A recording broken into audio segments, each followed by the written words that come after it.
एक ही खबर है, circular debt, PPL, OGDC, SSGC. How do you look at 2024? नहीं नहीं, ऐसी बात नहीं है। इनफैक्ट अगर आप मुझसे पूछते कि जी टॉप पिक्स और सेक्टर्स हो, तो मैंने शुरू तो एनर्जी स्टॉक से ही करना था। इसमें बहुत स्टेट ओन्ड कंपनीज मौजूद हैं, तो स्टेट ओन्ड कंपनीज को ही तो आपने या तो बेचना है या गिरवी रखवाना है। अगर बाहर से पैसे लाने हैं तो फिर इनके तो मसले सॉल्व करे बगैर हो नहीं सकता। तो फिर ये मसले सॉल्व हो रहे हैं, तो डेफिनेटली एनर्जी स्टॉक, जैसे आपने मेंशन करा कि एनर्जी चेन में एक तेजी की लहर है, आई थिंक वो बरकरार रहेगी। बट ऐसी बात नहीं है कि यही सिर्फ 3 या 4 स्टॉक्स हैं या सिर्फ एक ही सेक्टर है जिसमें इन्वेस्टर्स के लिए कुछ है। ऑब्वियसली हमने बात करी है ड्यूरिंग आवर टॉक के इंटरेस्ट रेट्स जो हैं उन्होंने नीचे आना है। तो अगर इंटरेस्ट रेट्स ने नीचे आना होता है तो इसके दो पहलू हैं। एक तो वो सेक्टर्स जो कि काफ़ी हद तक लेवरेज्ड हैं और जो उन्होंने काफ़ी कर्जा उठाया हुआ है, जिसमें आई थिंक सीमेंट सेक्टर है, स्टील सेक्टर है, टेक्सटाइल सेक्टर है, वो आई थिंक सर फहरिस्त हैं। आई थिंक उनके फाइनेंशियल परफॉर्मेंस में बेहतरी आएगी। दूसरा ये है कि हमारे कुछ सेक्टर्स हैं जो एक अच्छा डिविडेंड यील्ड दे रहे हैं, और अगर इंटरेस्ट रेट्स ने नीचे आना है तो इन डिविडेंड यील्ड की जो अट्रैक्टिवनेस है वो और भरपूर हो जाती है, तो जिसमें बैंकिंग सेक्टर शामिल है या फर्टिलाइज़र शामिल है। तो ऐसा नहीं है कि खाली एनर्जी है। तो आई थिंक सर्टनली जो मैंने सेक्टर्स की बात करी तो बैंक्स उसमें आ जाते हैं, फर्टिलाइज़र, सीमेंट, स्टील, टेक्सटाइल। तो आई थिंक इन सब में आई थिंक हम थोड़ी इम्प्रूवमेंट देखेंगे। और सीधी सी बात है कि जी मार्केट ने इतने सालों से परफॉर्म नहीं किया हुआ था, तो सारे ही स्टॉक्स आप कहने को तो एक अच्छे मल्टीपल्स पे मौजूद हैं। ज़्यादातर स्टॉक्स आपको चीप मल्टीपल्स पे ही मिलेंगे, ज़्यादातर स्टॉक्स और सेक्टर्स।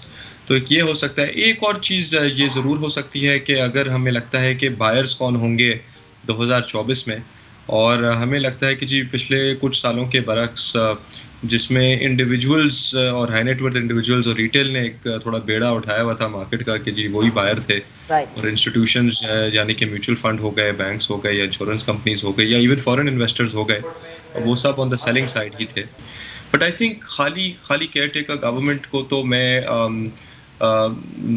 इसका शायद सेरा नहीं बनाऊँ। आई give an example. I think seriousness हमें नज़र आई है even outside the care taker government, right. So for example हमने एक बड़ी पावरफुल बॉडी को बनते हुए देखा, जो कि अब SIFC की अगर हम बात कर लें तो SIFC का क़याम जो हुआ और उसकी जो एम्बिशंस हैं कि FDI को जनरेट किया जाए, प्राइवेटाइजेशंस की जाएँ, जो भी एक रेड टेप या ब्यूरोक्रेटिक हर्डल्स या स्लो डाउन हो जाती हैं चीज़ों की, वो साइड में कर दी जाएं और राह हमवार कर दें हम FDI के लिए और प्राइवेटाइजेशन के लिए। और GCC कंट्रीज़ ने, जिन्होंने काफ़ी क्लियरली पिछले साल से कह दिया है कि अब मज़ीद हैंडआउट्स नहीं दिए जाएंगे, अब आप में इन्वेस्टमेंट की जाएगी। तो इन्वेस्टमेंट के लिए जो भी आपने इकदाम लेने हैं टू अट्रैक्ट दैट इन्वेस्टमेंट, वो SIFC के थ्रू हो रहे हैं। जो डिफ़ॉल्ट करे थे, तो यही सुनने में आता था कि नेक्स्ट श्रीलंका, यानी कि जो अगला मुल्क डिफ़ॉल्ट करेगा वो पाकिस्तान होगा। बहरहाल एक लाइफलाइन पाकिस्तान को दी गई 9 महीने की। इट्स $3 बिलियन SBA प्रोग्राम, जिसमें हम अभी इसमें हम शामिल हैं। और ये तो कहना, मैं नहीं कहूँगा कि जी इकोनॉमी में कोई टर्न अराउंड आ गया है बहुत बड़ा, या कोई हम बहुत ग्रोथ की तरफ चले गए हैं, या महंगाई की शरह बहुत जल्दी से, ऐसा नहीं हुआ है। लेकिन एटलीस्ट जो हमने उम्मीद हार ली थी पहले हाफ ऑफ 23 में, वो वापस आई, and that hope is what has driven the economy और सेंटिमेंट्स के जी आउटलुक थोड़ा सा अभी तक तो लग रहा है कि बरकरार है, थोड़ा बेहतर outlook compare to 2023. What the current setup the caretaker government is doing is just follow what IMF says. Auzubillahi minash shaitanir rajim. Bismillahir rahmanir rahim. Rabbi shrah li sadri wa yassir li amri wahlul 'uqdatam min lisani yafqahu qawli. Nazin, 2023 has gone and there are a lot of expectations on the economic front from the 2024. काफ़ी सारे brokerage houses ने जो 2024 है उससे मुतालिक report में कहा है कि बाज़ार हिस्सेस जो है वो 75,000 से 100,000 का जो लेवल है वो देख सकती है। जो इंडेक्स है इसके अंदर जो पॉजिटिव ट्रैक्शन है उसका जो बेसिक रीज़न है, बुनियादी वजह है, वो इकनॉमिक पॉलिसी की कंटिन्यूटी है, whether it is the circular debt और the textile policy. What we are seeing the continuity and the firm decision making and the stance at the behest of the IMF. What the current setup the caretaker government is doing is just follow what IMF says. We have recently seen कि जो IMF का board है उसने पाकिस्तान के लिए $700 million की इमदाद भी बहाल की, और मार्च अप्रैल में सबको नज़र आ रहा है कि IMF के साथ एक 3 साला प्रोग्राम जो है वो दोबारा से एग्जीक्यूट हो जाएगा.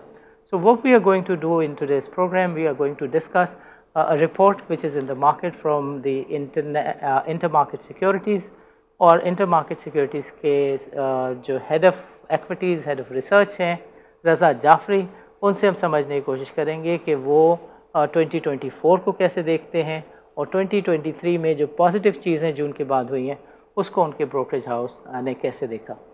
रज़ा, welcome to the show and अस्सलाम वालेकुम. अस्सलाम सानी साहब, बहुत शुक्रिया, thank you for having me. Raza, आपकी रिपोर्ट देखी है हमने, that speaks well about 2024. You have lots of expectation, और तकरीबन ब्रोकर्स की जो रिपोर्ट है वो 70-75,000 से 1 लाख के इंडेक्स लेवल तक की बातें करती हैं, and everybody is just positive about 2024. But before taking an inventory of what you think about 2024, let's just first speak about 2023. आपकी नज़र में कैसा गुजरा? I think 2023 certainly अगर आप पाकिस्तान की बात करें और इकोनॉमी की बात करें और स्टॉक मार्केट की बात करें तो बड़ा क्लियरली आप देख सकते हैं कि 2 हिस्सों में बटा हुआ था.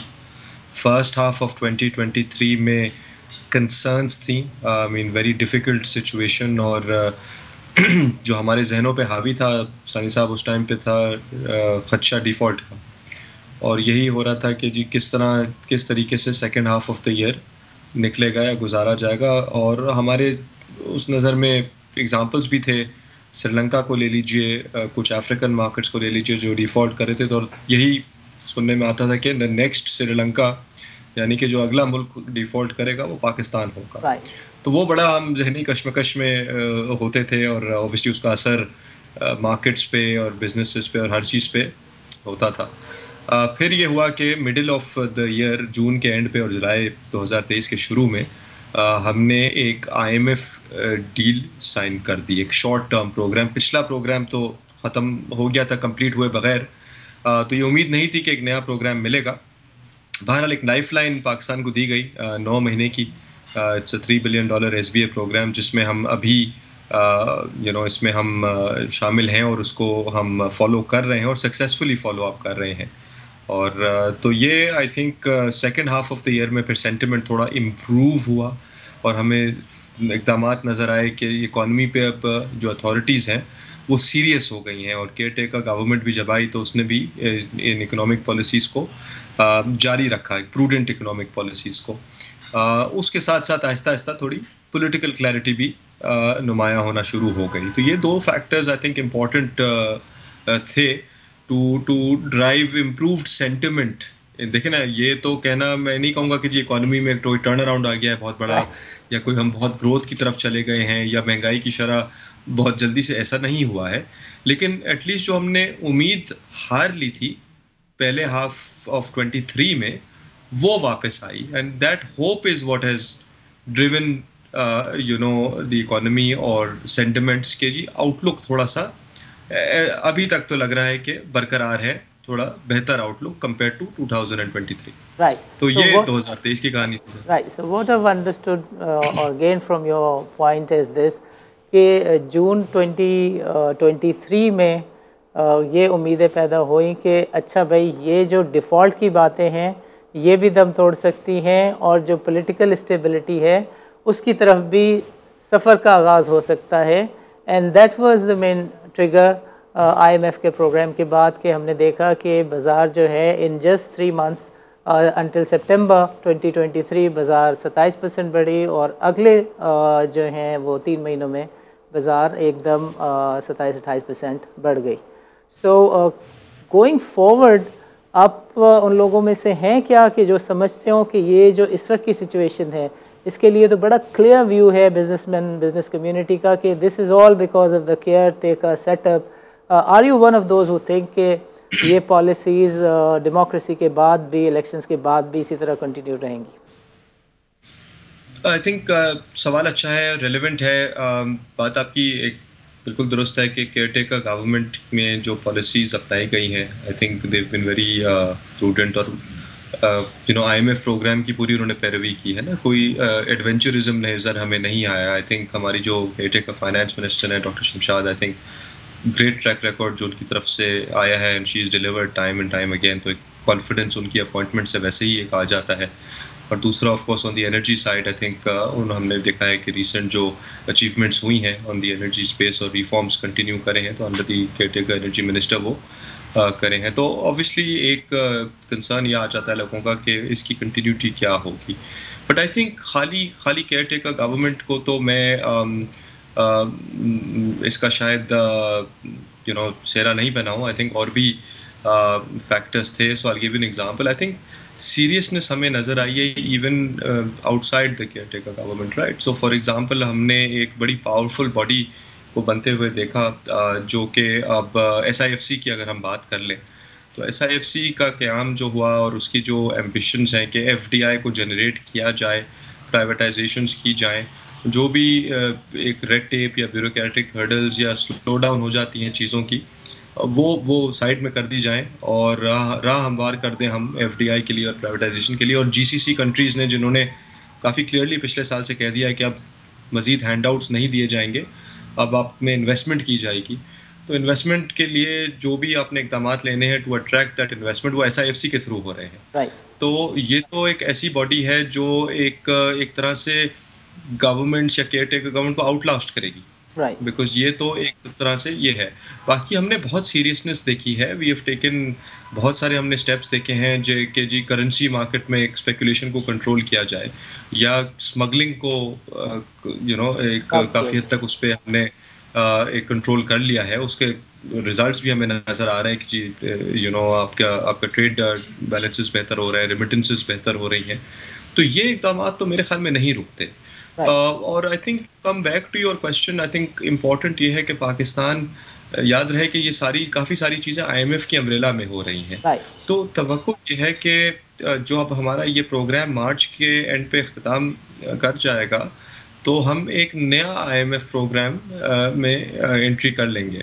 तो अगर ये ज़्यादा डिले के साथ नहीं होता है, तो आई थिंक ये जो हमारी इकनॉमी पे सीरियसनेस है और जो बाय इन है कि इकनॉमी को स्टेबलाइज करके चलाया जाए और प्रूडेंट तौर पे चलाया जाए by the all important authorities, I think ये अगर बरकरार रहता है ना, तो ज़रूर ऐसा ज़रूरी नहीं है कि जी केयरटेकर गवर्नमेंट हटेगी इलेक्शन के बाद तो ये इनडिसिप्लिन फ़ौरन से आ जाएगा, ऐसा ज़रूरी नहीं है। लिटिल बिट यस, कुछ पॉपुलिस्ट इम्पल्सेस आ सकते हैं, लेकिन हमें लगता है कि अभी बड़ी सीरियसनेस से इकोनॉमी को रन किया जा रहा है, एंड आई डोंट थिंक कि ये सीरियसनेस पूरे तौर पे हटेगी after elections also. I think ये बरकरार रहेगी, पर्टिकुलरली अगर हम IMF को टाइमली एंट्री ले लेते हैं एक नए फॉलो अप प्रोग्राम में। राइट। ये बताएं रज़ा कि ये जब मार्च अप्रैल में नए प्रोग्राम की बात हो रही होगी, तो एज एन इकोनॉमिस्ट आपकी नज़र में जो अब प्रोग्राम है उसका ड्यूरेशन मीडियम टर्म कैटेगरी में होगा या लॉन्ग टर्म में होना चाहिए? ग्राउंड रियलिटीज़ क्या सजेस्ट करती हैं? जी, we will go back to a 3-year programme most likely. इसमें तो आप देखें कि ये जो प्रोग्राम है तो मेक शिफ्ट है, एक तरह से ब्रिज फाइनेंसिंग दे रहा है। SBA जो है 9 महीने का है। हमें एक बड़ा प्रोग्राम चाहिए होगा। आई थिंक इससे SBA से पहले जो प्रोग्राम था 6 से 7 अरब डॉलर का था, 3 साल का था। EFF फैसिलिटी थी, एक्सटेंडेड फाइनेंसिंग फैसिलिटी। इसी में आई थिंक हम वापस शमूलियत अख्तियार करेंगे और ऑब्वियसली हमें कोटा देखना पड़ेगा अपना, बट आई वुड इमेजिन कि जी पिछला जो प्रोग्राम साइज़ था 6 से 7 अरब डॉलर, आई थिंक उसमें ही होगा।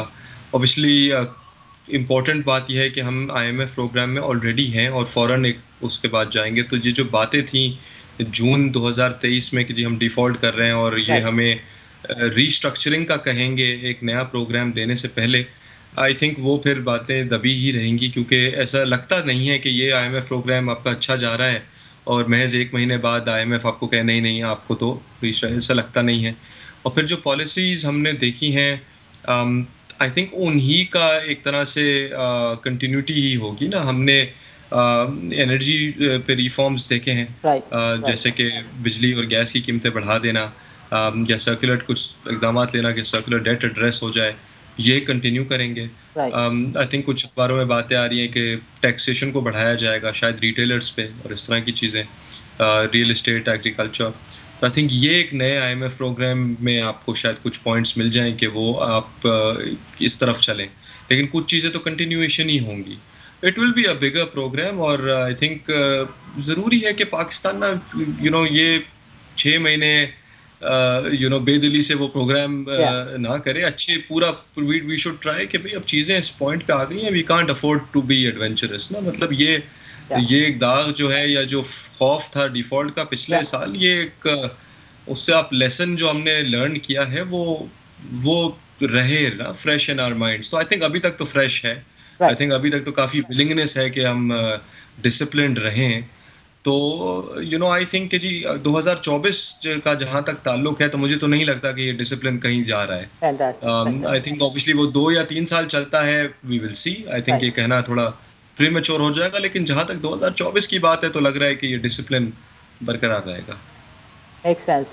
रज़ा, चूँकि अभी वक्त हो जाता है छोटे से वक्फे का, वक्फे के बाद हम आपसे बातचीत का सिलसिला यहीं से शुरू करेंगे, और हम चाहेंगे कि आप थोड़ी सी रोशनी एक्सटर्नल अकाउंट पे भी डालें। नाज़रीन, don't go nowhere, let's meet after a short break.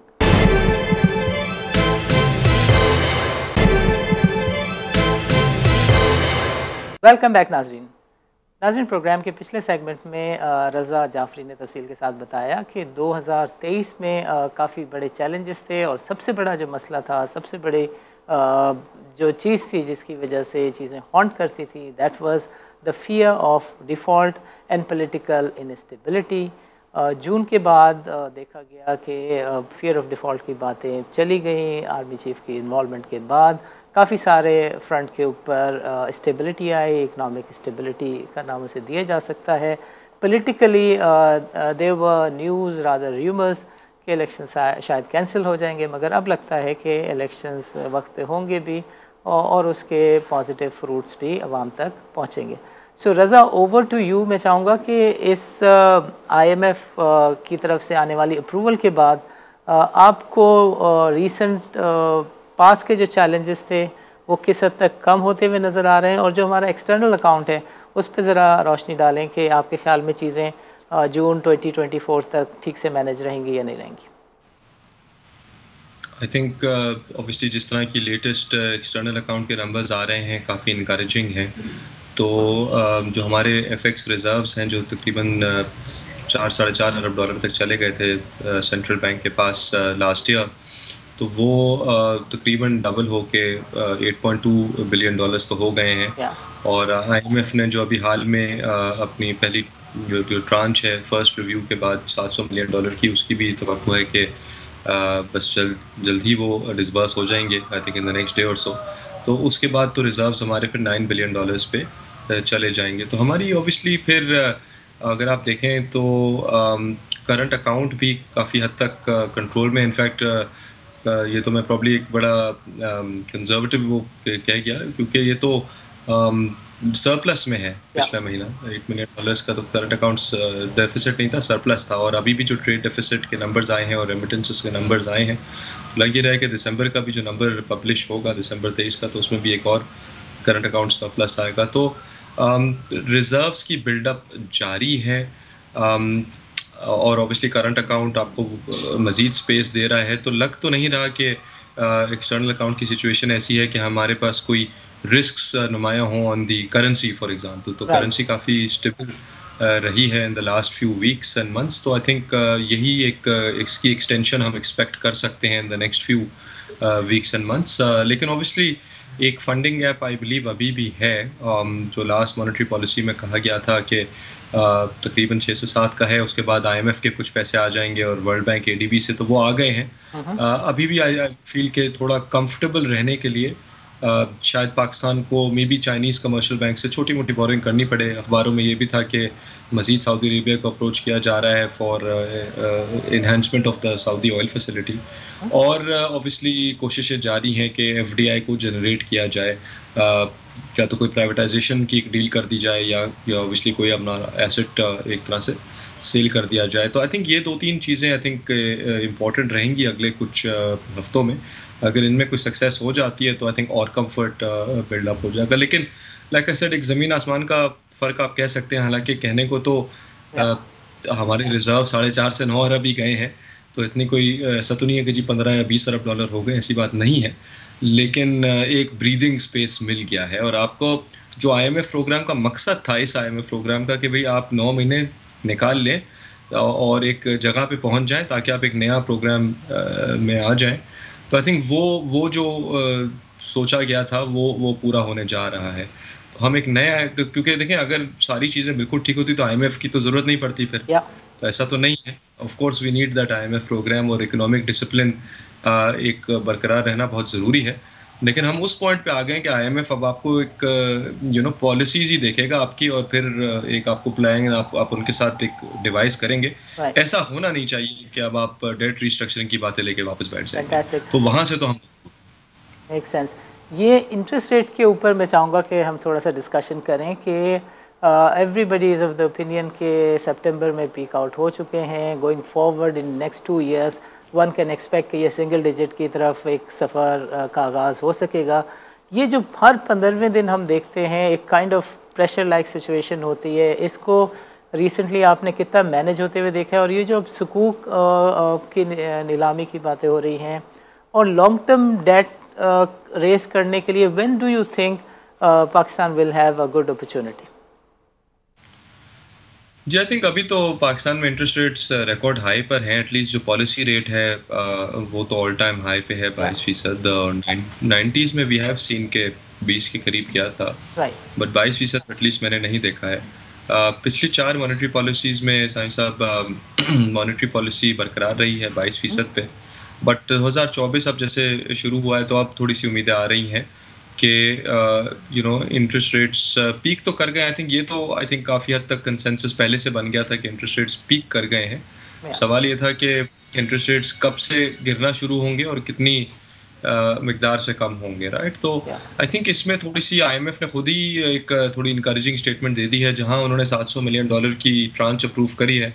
उन्होंने ये भी कह दिया है कि अगर चीज़ें ट्रैक पे रहती हैं तो जून 2024 में महंगाई की शरह जो अभी 29% से ऊपर है, तकरीबन 30% है, ये 18.5% हो जाएगी। यानी कि पाकिस्तान में रियल इंटरेस्ट रेट्स पॉजिटिव हो जाएंगे। तो डेफिनेटली अगर जहां 22% पॉलिसी रेट है और जून में तवक्को है कि ये 18.5% हो सकता है, तो डेफिनेटली आपके सामने नज़र आ जाता है कि रूम तो शायद फर्स्ट हो कि भी 3 से 4% से शरह सूद कम हो। तो obviously that can happen in the first half of the year. ये जनवरी में शुरू होता है, कुछ लोग कहेंगे जनवरी से इंटरेस्ट रेट्स नीचे आना शुरू हो जाएंगे, कुछ लोगों का ख्याल होगा मार्च में, कुछ लोगों का ख्याल होगा सेकंड हाफ में। बट ये तो एक डिबेट हो सकती है, बट आई थिंक अब बात तय है कि ये अब इंटरेस्ट रेट्स ने नीचे आना है। अब ऑब्वियसली इसमें रिस्क्स मौजूद हैं। हमने यूटिलिटी प्राइसेस और एनर्जी प्राइसेस मज़ीद शायद बढ़ानी है। जियोपॉलिटिक्स दुनिया में थोड़ी हिली हुई है, तो ऑब्वियसली उसका इम्पैक्ट दुनिया खाम तेल की कीमतों पे क्या आता है वो थोड़ा सा देखना पड़ेगा। तो रिस्क तो मैं नहीं कहूँगा कि बिल्कुल ख़त्म हो गई हैं, but the information we have right now, जो प्रोजेक्शंस हम कर सकते हैं, लग रहा है कि इंटरेस्ट रेट्स नीचे की तरफ ही आएंगे। तो आई थिंक गवर्नमेंट को लॉक इन तो अभी आई थिंक ऑब्वियसली जो लेंडर्स हैं वो तो चाहेंगे कि एक लॉक इन कर लिया जाए रेट यहाँ पे। और हमने देखा भी है कि पिछले कुछ टी-बिल ऑक्शंस वगैरह जो हुए हैं उनमें ज़्यादातर बिड्स जो हैं वो अब 12 महीने की मैच्योरिटी पे चली गई हैं, ना कि 3 महीने की। बट गवर्नमेंट के लिए तो आई थिंक बेहतर है कि एक फ्लोटिंग शॉर्टर साइड पे ही रहे अभी एज अ बोरोअर, और उसको आई थिंक अभी तो इस रेट पे तो certainly all time high rates पे तो लॉक इन नहीं करने चाहिए। It should go for floater. तो वो भी हमने सुकूक्स पे भी देखा है जो आजकल हाल में हो रहे हैं और शुरू हुए हैं उनके ऑप्शंस, तो बाय डेफिनेशन फ्लोटिंग रेट्स ही होंगे, तो फिक्स हो नहीं सकते। तो that's probably a good strategy for the government also कि वो फ्लोटिंग रेट इंस्ट्रूमेंट्स पे ही जोर दे अभी। Make sense. अगर ये जो पॉलिसीज़ हैं इसका तसलसल बरकरार रहता है, लेट्स इमेजिन कि अगर ये पेकर सेटअप की policies as it is continue करती हैं for 2 years, then you think कि जो इंटरेस्ट रेट हैं इसके बारे में जो बातचीत हो रही है कि सिंगल डिजिट में भी जा सकता है 2.5 year, ये बात सोचना मुनासिब होगा? जी, आई थिंक अगर 2 साल का अगर हम एक अरसा देख रहे हैं और पॉलिसी कंटिन्यूटी रहती है, तो ये सिर्फ हम नहीं कह रहे, ये IMF की भी पेशन गोई है कि अगर चीज़ें ऑन ट्रैक रहती हैं तो जो इन्फ्लेशन है, महंगाई की शरह, वो स्टेट बैंक की प्रोजेक्शंस के करीब आ सकती है। तो ऑफ कोर्स स्टेट बैंक तो खैर काफ़ी सालों से कह रहा है कि उसका मीडियम टर्म टारगेट 5 to 7% है। तो और सही साहब देखें, पिछले आप 20 साल भी लगा लें, ये तो अनयूजुअल सर्कमस्टांसेस है ना, पोस्ट कोविड एक ऑल ऑफ दैट। तो वरना पाकिस्तान में जो एवरेज इन्फ्लेशन रही है वो सिंगल डिजिट में ही रही है। ठीक है ना, आई मीन जो मैंने लास्ट देखा था 7.5 थी, चले पिछले 1-2 साल जरा एलिवेटेड रही है, तो मेरा नहीं ख्याल कि 8-9% से ज़्यादा पिछले 20-25 सालों का आप एवरेज निकाल लें उससे ज़्यादा रही है। तो सर्टनली एक सिंगल डिजिट में आना कोई बहुत बड़ी बात नहीं है। फ़ौरन शायद नहीं आएंगे, बिकॉज हमने कुछ ऑब्वियसली हमारी इकोनॉमी में कुछ चीज़ें हमने इक़दाम लेने हैं, एनर्जी टैरिफ्स वगैरह बढ़ाने हैं। ऐसी बात नहीं है कि ये फ़ौरन ही आ जाएगी, बट 2 साल के अरसे में तो सर्टनली हम एक देख सकते हैं। एंड आई थिंक यही इम्पोर्टेंट है फ्रॉम अ मार्केट्स पर्सपेक्टिव कि जी इकोनॉमी मुस्तहकम रहे, उस पर वो रहे। पॉलिटिक्स और ये चीज़ें, तो पाकिस्तान तो दुनिया में वाहिद मुल्क तो नहीं है जहाँ पॉलिटिकल अपहीवल्स या अनसर्टेनिटी आती है, तो मार्केट्स ने ये बिल्ड इन भी किया हुआ होता है। तो किसी हद तक बिल्ड इन भी किया हुआ होता है। तो main focus I think economy के लिए और आवाम के लिए, I think obviously for markets such as ours, तो फिर मार्केट्स फिर यही देखती हैं कि इकोनॉमी किस तरफ जा रही है, वो कितनी मुस्तहकम है। फिलहाल वो सीरियसनेस नज़र आ रही है, फिलहाल वो बाय इन नज़र आ रहा है। आई वुड होप कि वो एक एक्सटेंडेड पीरियड के लिए ये सीरियसनेस रहे, भले कोई भी पावर में हो। I think it's about time कि हम थोड़ा वो मैच्योरिटी इख्तियार करें कि जो पावर में हो थोड़ी policy continuity for the good of Pakistan हो। तो अभी तक तो हम थोड़ा से ऑप्टिमिस्टिक हैं कि ये बरकरार रहेगा। Let's see how it lasts. Raza, अभी वक्त हुआ चाहता है छोटे से वक्फे का। वक्फे के बाद हम चाहेंगे कि आप आखिर में ज़रूर नाज़रीन को बताएं कि आपकी नज़र में 2024 में कौन से सेक्टर्स हैं जो बेहतर परफॉर्म कर सकते हैं long term, medium term, short term view के लिए। कौन से स्टॉक्स हैं, सेक्टर्स हैं जिनको देखा जाना चाहिए, देखे जा सकते हैं। सो नाज़रीन, this is time for a short break. Let's meet after a short break. Welcome back नाज़रीन। So Raza, we were discussing कि गोइंग फॉरवर्ड 2024 आपको कैसा नज़र आता है, बिकॉज जितने भी हाउसेस की बात करें, मार्केट पंटस की बात करें, हेयरसेस की बात करें, रेमस की बात करें, तो एक ही खबर है, circular date, PPL, OGDC, SSGC, SNGP। सो क्या इसके अलावा कोई और स्टॉक नहीं है, या जो सेक्टर्स हैं इकोनॉमी के उनका नाम ये 4 स्टॉक ही हो गए? How do you look at 2024? नहीं, ऐसी बात नहीं है। इनफैक्ट अगर आप मुझसे पूछते कि जी टॉप पिक्स और सेक्टर्स हो, तो मैंने शुरू तो एनर्जी स्टॉक से ही करना था। राइट। क्योंकि उसकी वजह यही कि एनर्जी रिफॉर्म्स हमें बड़े सालों बाद नजर आ रहा है ना। सर्कुलर डेट का इशू आज का तो नहीं है, 10-15 साल हो गए हैं। पिछले 5 साल तो काफ़ी और बुरे ही थे, बट हमने इकदाम देखना शुरू कर दिए हैं कि बिजली की कीमतें बढ़ी, गैस की कीमतें बढ़ी, जो मसाइल पहले के थे वो हल किए जा रहे हैं, क्योंकि गवर्नमेंट को रियलाइजेशन है कि अगर पैसे कहीं से उसने रेस करने हैं, बाहर से इन्वेस्टमेंट लानी है, तो वो इस सेक्टर को ठीक करके ही इसमें ला सकते हैं, क्योंकि इसमें बहुत स्टेट ओन्ड कंपनीज मौजूद हैं। तो स्टेट ओन्ड कंपनीज को ही तो आपने या तो बेचना है या गिरवी रखवाना है। अगर बाहर से पैसे लाने हैं तो फिर इनके तो मसले सॉल्व करे बगैर हो नहीं सकता। तो फिर ये मसले सॉल्व हो रहे हैं। तो डेफिनेटली एनर्जी स्टॉक, जैसे आपने मेंशन करा कि एनर्जी चेन में एक तेजी की लहर है, आई थिंक वो बरकरार रहेगी। बट ऐसी बात नहीं है कि यही सिर्फ 3 या 4 स्टॉक्स हैं या सिर्फ एक ही सेक्टर है जिसमें इन्वेस्टर्स के लिए कुछ है। ऑब्वियसली हमने बात करी है ड्यूरिंग आवर टॉक के इंटरेस्ट रेट्स जो हैं उन्होंने नीचे आना है। तो अगर इंटरेस्ट रेट्स ने नीचे आना होता है तो इसके 2 पहलू हैं। एक तो वो सेक्टर्स जो कि काफ़ी हद तक लेवरेज्ड हैं और जो उन्होंने काफ़ी कर्जा उठाया हुआ है, जिसमें आई थिंक सीमेंट सेक्टर है, स्टील सेक्टर है, टेक्सटाइल सेक्टर है, वो आई थिंक सर फहरिस्त हैं। आई थिंक उनके फाइनेंशियल परफॉर्मेंस में बेहतरी आएगी। दूसरा ये है कि हमारे कुछ सेक्टर्स हैं जो एक अच्छा डिविडेंड यील्ड दे रहे हैं, और अगर इंटरेस्ट रेट्स ने नीचे आना है तो इन डिविडेंड यील्ड की जो अट्रैक्टिवनेस है वो और भरपूर हो जाती है। तो जिसमें बैंकिंग सेक्टर शामिल है या फर्टिलाइज़र शामिल है, तो ऐसा नहीं है कि खाली एनर्जी है। तो आई थिंक सर्टनली जो मैंने सेक्टर्स की बात करी तो बैंक्स उसमें आ जाते हैं, फर्टिलाइज़र, सीमेंट, स्टील, टेक्सटाइल। तो आई थिंक इन सब में आई थिंक हम थोड़ी इम्प्रूवमेंट देखेंगे। और सीधी सी बात है कि जी मार्केट ने इतने सालों से परफॉर्म नहीं किया हुआ था, तो सारे ही स्टॉक्स आप कहने को तो एक अच्छे मल्टीपल्स पे मौजूद हैं। ज़्यादातर स्टॉक्स आपको चीप मल्टीपल्स पे ही मिलेंगे, ज़्यादातर स्टॉक्स और सेक्टर्स। तो एक ये हो सकता है। एक और चीज़ ये ज़रूर हो सकती है कि अगर हमें लगता है कि बायर्स कौन होंगे 2024 में, और हमें लगता है कि जी पिछले कुछ सालों के बरक्स जिसमें इंडिविजुअल्स और हाई नेटवर्थ इंडिविजुअल्स और रिटेल ने एक थोड़ा बेड़ा उठाया हुआ था मार्केट का कि जी वही बायर थे, और इंस्टीट्यूशंस यानी कि म्यूचुअल फंड हो गए, बैंक्स हो गए या इंश्योरेंस कंपनीज हो गई या इवन फॉरेन इन्वेस्टर्स हो गए, वो सब ऑन द सेलिंग साइड ही थे। रज़ा जाफरी, आपका प्रोग्राम के लिए वक्त निकालने का बहुत बहुत शुक्रिया। नाज़रीन, आज के प्रोग्राम में हमने तफसील के साथ डिस्कस किया कि इंटर मार्केट सिक्योरिटीज़ की जो रिपोर्ट है वो 2024 के बारे में क्या कुछ कहती है। So they are of the opinion कि पॉलिटिकल फ्रंट के ऊपर स्टेबिलिटी आ जाएगी post elections, and they are also of the opinion के डिफ़ॉल्ट की बातें अब दम तोड़ चुकी हैं, और मई में जो भी नया सेटअप होगा या ये सेटअप कंटिन्यू कर रहा होगा तो उस सिचुएशन में भी पाकिस्तान एक नया 3 साल का प्रोग्राम जो है वो साइन कर देगा।